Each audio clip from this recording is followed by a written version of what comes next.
ગણિત ગમતની અંદર આપણે સમય નામનો પાઠ જોયો અને માપન નામનો પાઠ જોઈ ગયા હતા. તો હવે આપણે જોવાનું છે એકથી જે 10 એકડા આપણે શીખી ગયા હતા ને, તો હવે આપણે શીખવાના છે 21 થી 30 સુધીના એકડા શીખવાના છે.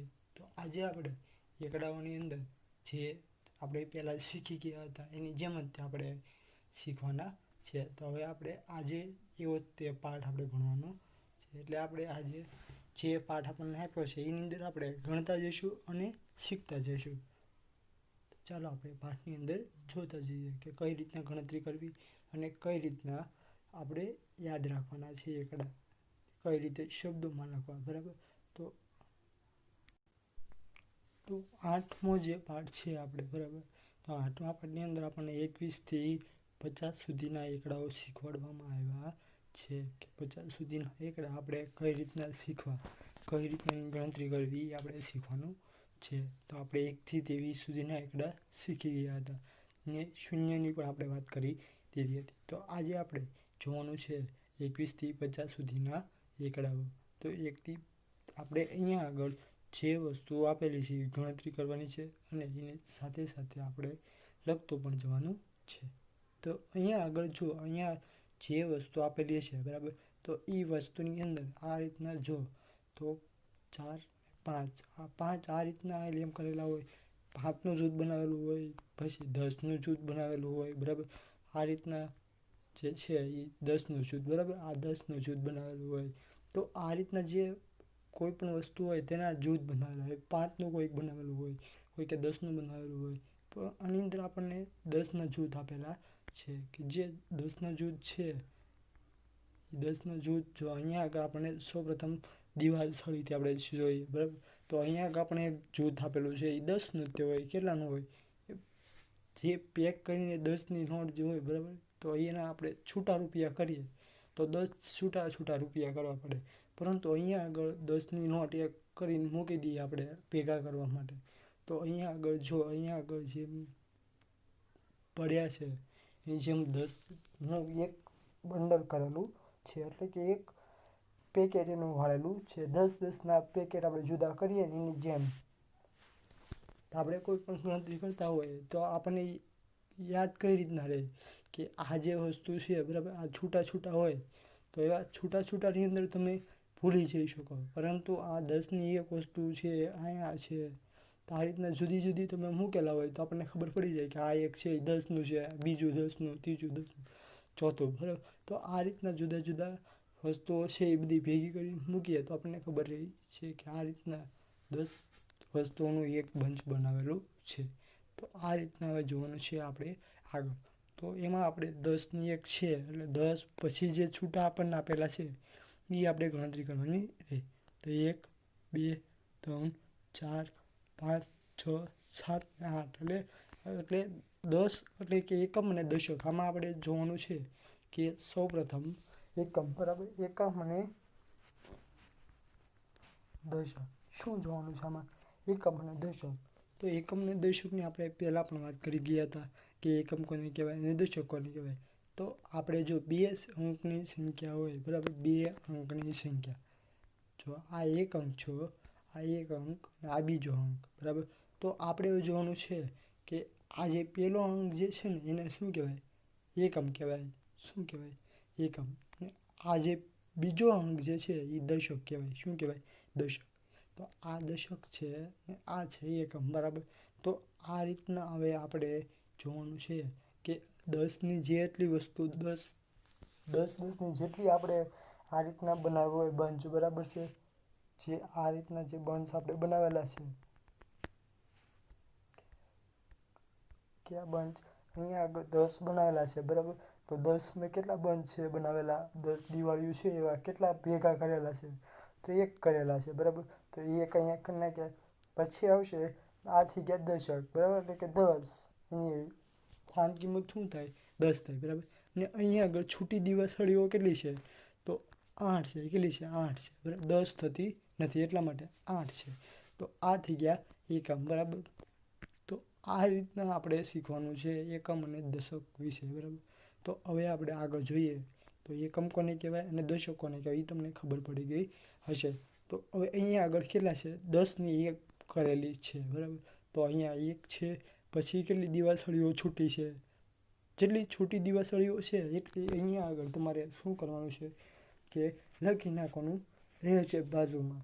તો હવે આપણે જોઈએ તો દિવાસળીમાં 1, 2, 3, 4 ને 5, એટલે પહેલા ખાનાની અંદર 5 છે, એટલે કે કુલ દિવાસળીઓ થાય છે 15 થાય.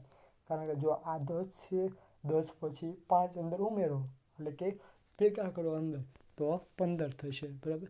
તો આ રીતના તે આપણે અહીંયા આગળ 15 લખી નાખવાના છે.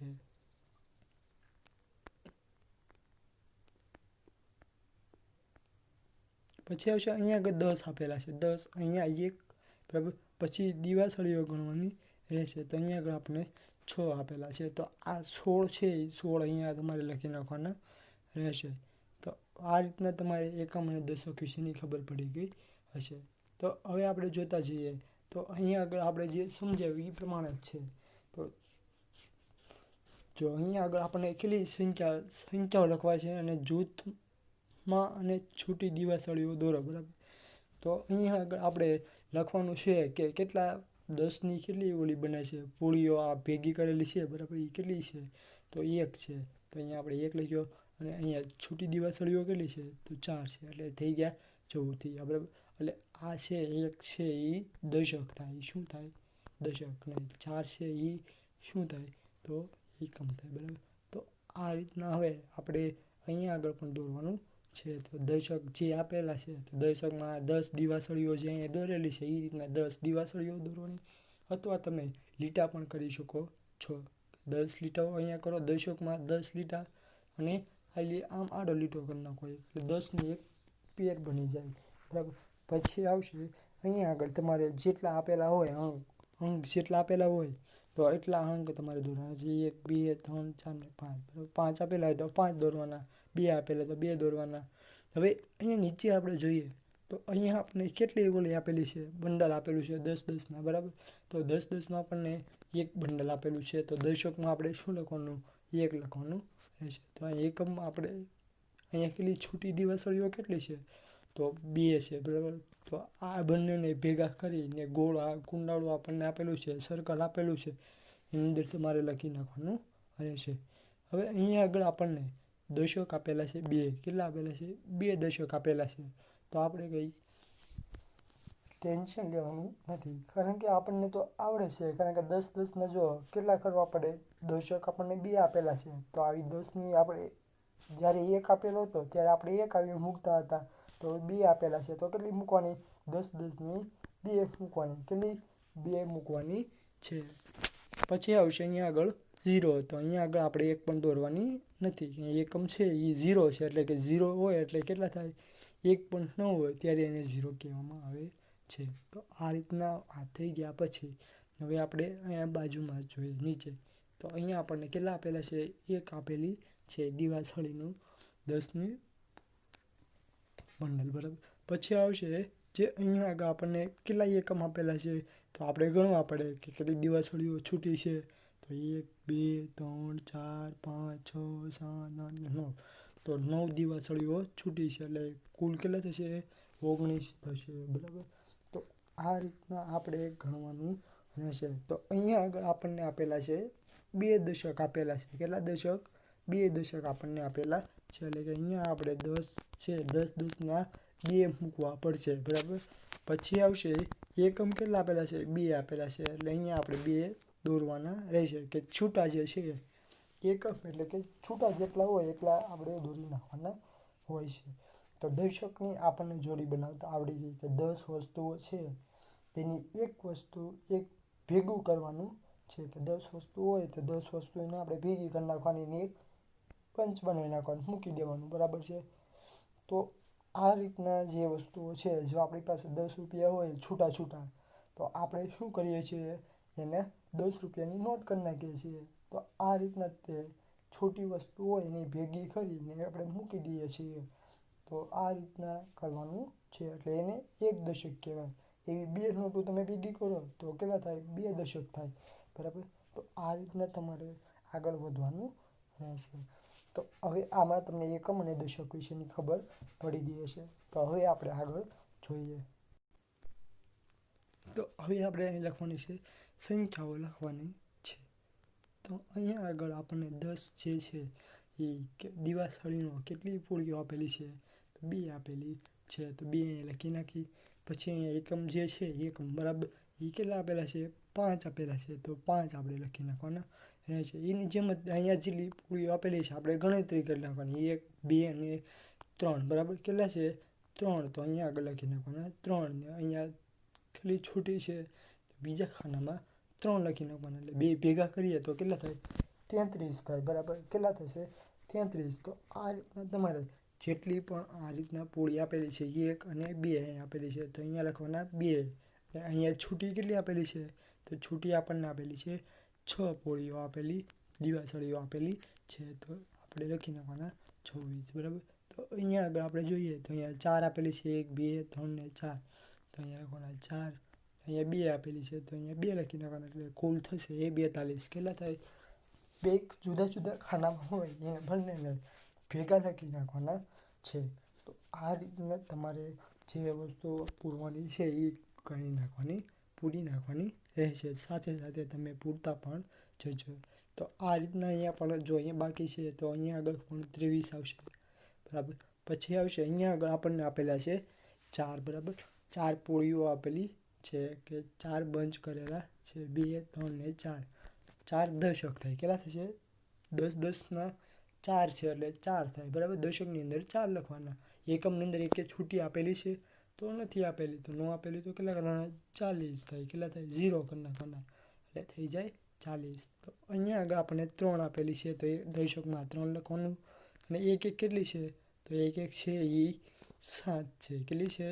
7. તો અહીંયા લખી નાખવાના 37. તો આ રીતના આપણે જોતા જઈએ તો આ રીતના પૂરવાનું છે. સંખ્યાઓ લખતી જવાની રહેશે. તો આ 3 આપેલા છે તો દશક કેટલા છે? 3 દશક. ને અહીંયા જે છૂટી છૂટી જે છે એ કેટલા છે? તો 9 છે. કેટલા છે? 9. તો 39 કરી નાખવાના છે. પછી અહીંયા આગળ 4 કરેલા છે તો 4 દશકમાં લખવાના અને છૂટા જેટલા હોય એટલા એકમમાં લખવાના. એટલે કે અહીંયા આગળ 6 છૂટા આપેલા છે એટલે કે આ બંનેને ભેગા કરીએ તો કેટલા થશે? 46 થશે. તો આ રીતના આપણે એકમ અને દશક અને જે સંખ્યાઓ જે છે 10 10ની વસ્તુઓ ભેગી કરવી અને 10 10નું જૂથ બનાવવું એ રીતના આપણે જૂથ બનાવતા શીખી ગયા. તો હવે આપણે જોવાનું છે જે કઈ રીતના જૂથ બનાવવા અને કઈ રીતના એકડાઓ છે એ આપણે શીખવા એ વિશેની આપણે વાત હવે નેક્સ્ટ લેક્ચરમાં કરવાની છે. તો આ રીતના તમે સાથે લખતા જજો અને પૂરતા જજો. તો હવે આપણે મળીએ નેક્સ્ટ લેક્ચરમાં. અસ્તુ. જય હિન્દ, જય ભારત.